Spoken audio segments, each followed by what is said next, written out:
Hello मेरे प्यारे बच्चों, मैं हूं सुधीर पांडे और आप देख रहे हैं 100 times education the branch of knowledge.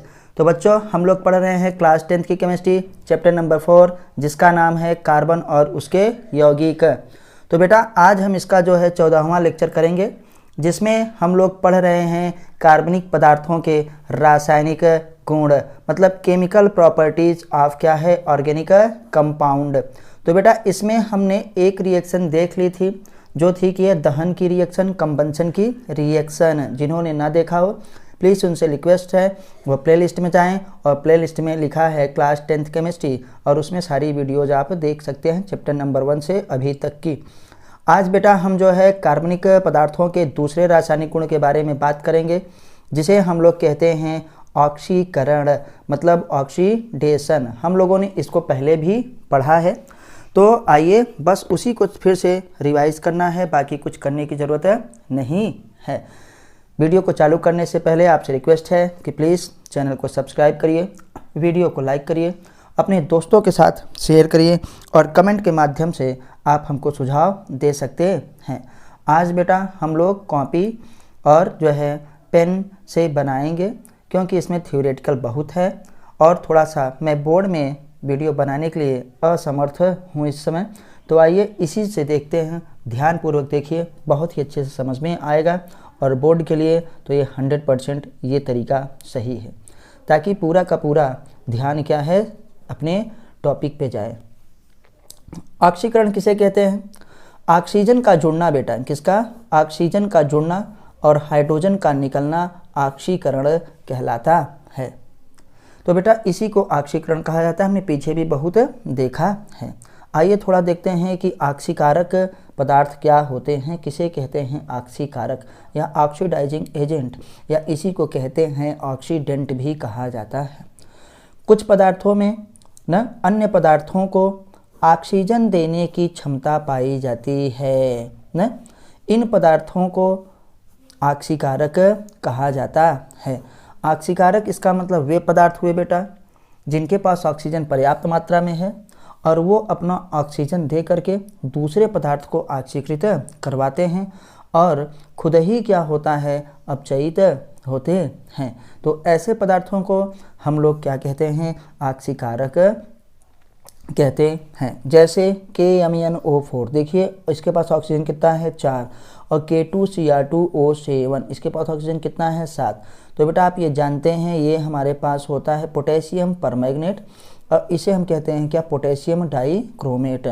तो पोटेशियम परमैंगनेट और पोटेशियम डाइक्रोमेट बेटा बहुत ही अच्छे ऑक्सीकारक होते हैं।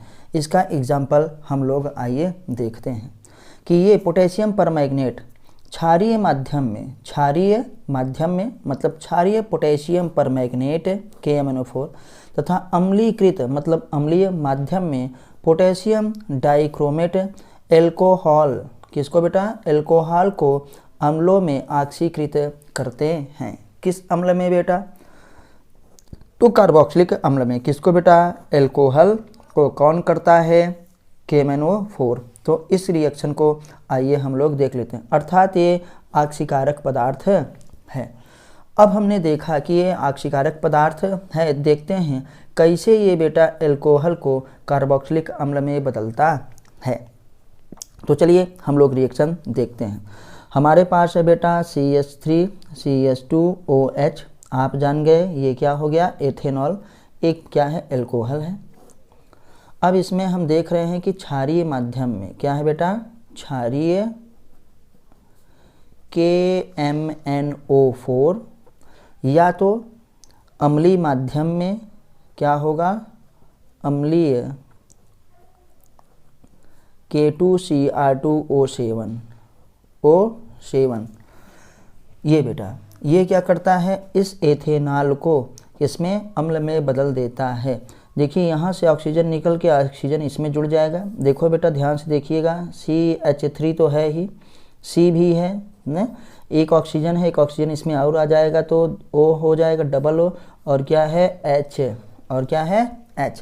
तो ये बेटा हमारे पास क्या बन गया, बताइए एक कार्बोक्सिलिक एसिड अम्ल और सामान्यतः इस अम्ल को हम लोग क्या कहते हैं, एसिटिक एसिड। क्या कहते हैं, एसिटिक एसिड। तो बेटा ये हमारे पास क्या हो गया, किसकी वजह से हुआ, या तो इसकी वजह से या तो इसकी वजह। ये दो इसलिए लिखा है कि आप ये ले लीजिए चाहे ये ले लीजिए।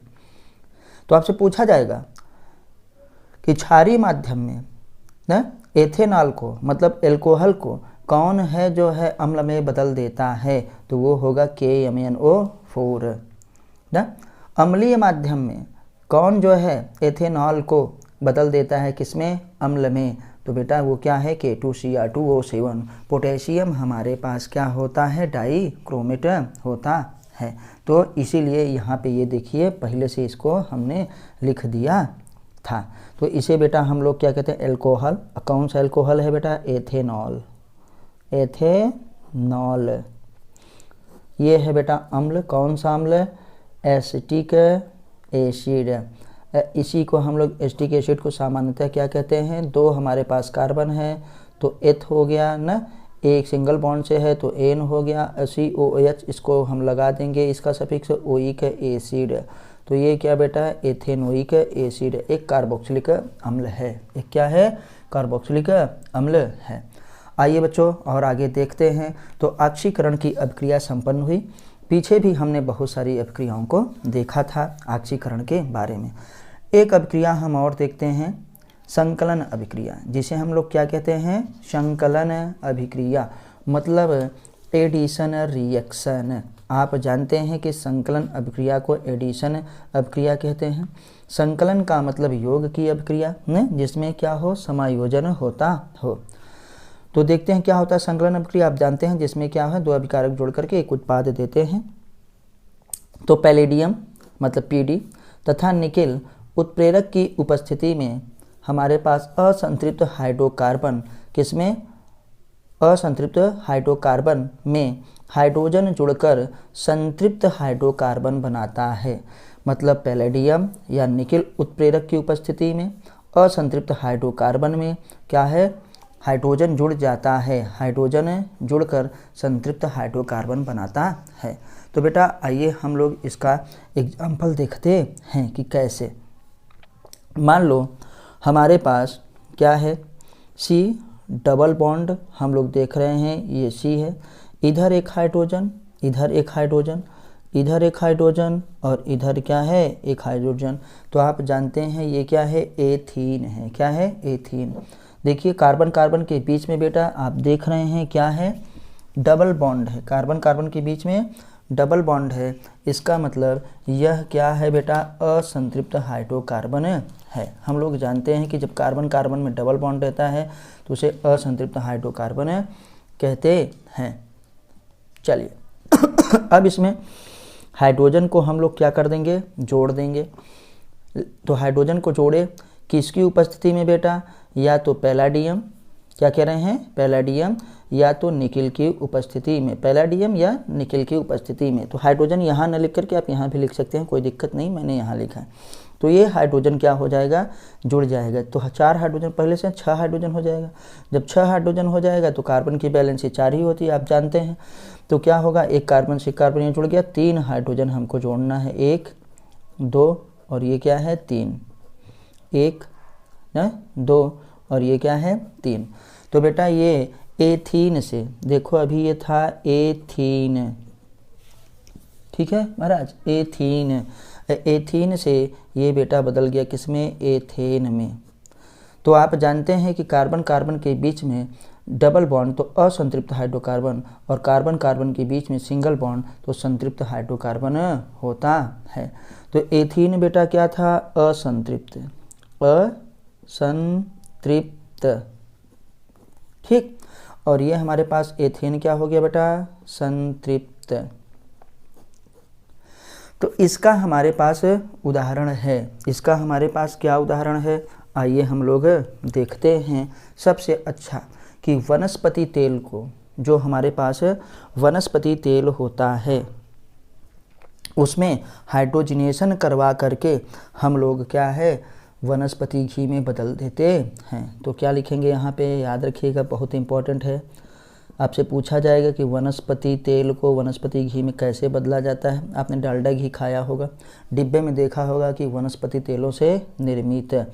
तो द्रव को बेटा सॉलिड में बदल देते हैं। वनस्पति तेल को हाइड्रोजनीकरण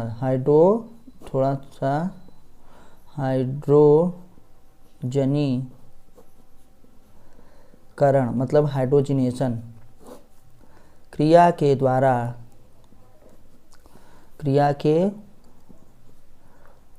द्वारा वनस्पति घी में बदला जाता है। इसको बेटा हम लोग और अच्छे से आइए देख लेते हैं कि जैसे मान लीजिए हमारे पास ये है वनस्पति तेल और तेल हमारे पास क्या होता है बेटा, असंतृप्त है। क्या है? असंतृप्त है। ठीक, हाइड्रोकार्बन। इसमें हम लोग क्या है, हाइड्रोजन गैस इसके ऊपर से प्रवाहित करते हैं। ये हाइड्रोजन गैस है, इसे दिखा रहा हूँ कि इसके ऊपर प्रवाहित करते हैं। किसकी उपस्थिति में? या तो पैलेडियम या तो निकेल। तो निकेल का ही उपयोग होता है सामान्यतः। तो बेटा जब करवाते हैं तो वनस्पति तेल क्या है, वनस्पति घी में बदल जाता है, जिसे हम लोग डालडा घी कहते हैं। वनस्पति घी में बदल गया। ये असंतृप्त था और अभी क्या हो गया, संतृप्त हो गया। क्या हो गया? संतृप्त। अभी ये ऊपर देखिए, ये देखे थे कि कैसे असंतृप्त से, तो कहीं किताबों में बेटा इसको असंतृप्त ही लिखा है कि वनस्पति तेल असंतृप्त वसा, और इसी के कहेंगे फिर वनस्पति घी को भी असंतृप्त वसा। नहीं तो बेटा ये संतृप्त वसा में बदल गया। क्या है? संतृप्त वसा में बदल गया। इस प्रक्रिया को हाइड्रोजनेशन कहते हैं। तो बच्चों आपको ये वीडियो कैसी लगी आप हमको कमेंट के माध्यम से ज़रूर बताइए, ताकि हम आपके लिए और भी अच्छी यूज़फुल वीडियोज़ जो 100% जो है बोर्ड में आने वाली हैं या आपके नीट और जेईई एग्ज़ाम के लिए बहुत ही लाभकारी होंगी, हम उनको बनाएं। तो आपसे रिक्वेस्ट है कि पूरा वीडियो देखा करिए। वीडियो को जो है अपने दोस्तों के साथ शेयर करिए, लाइक करिए, इस पर कमेंट करिए और चैनल को सब्सक्राइब जरूर करिए। फिर मिलते हैं अगली वीडियो पे। तब तक नमस्ते, जय हिंद, जय भारत, वंदे मातरम।